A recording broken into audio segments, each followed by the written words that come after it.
Now, protesters demanding political reform in Lebanon have been given an unexpected boost. The head of the Christian Forces party, Samir Geagea, has asked his ministers to resign from the government. Well, crowds of demonstrators celebrated the announcement, but they're demanding deeper political change. Tens of thousands have taken to the streets across Lebanon since Thursday to protest against tax increases and alleged political corruption. Let's get the latest now from Zeina Khodr. She's in the Lebanese capital, Beirut. Zeina, so last night was the biggest protest we've seen so far. What's this telling us about the momentum of the demonstrations, Zeina?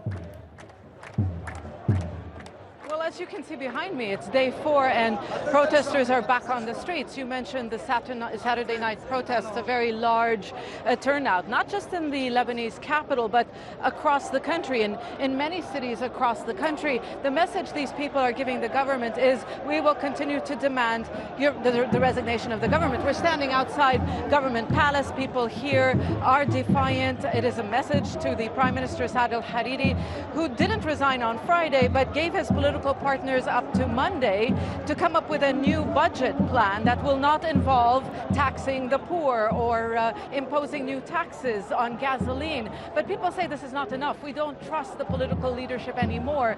We want early elections. But this is easier said than done. This is a spontaneous protest, leaderless protest. Those in power have been in power for decades.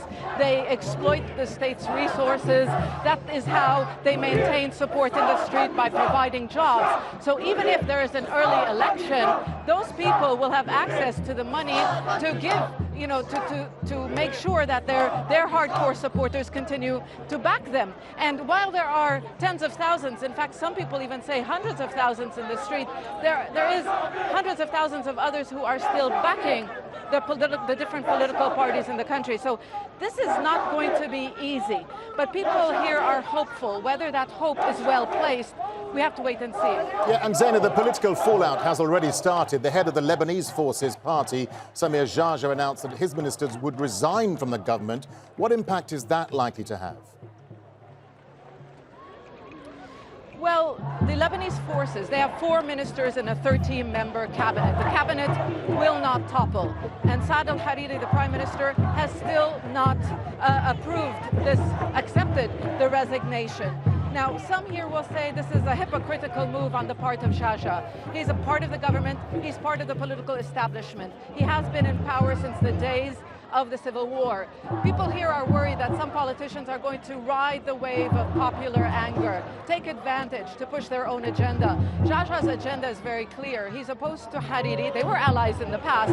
He's opposed because Hariri has been too accommodating with the Hezbollah-led alliance in the country. Because political parties are allied with foreign powers, Hezbollah to Iran, other politicians to Saudi Arabia, to America. So the message here, what people want are leaders who are loyal to Lebanon, to the country, not to foreign powers who do the bidding of outside powers.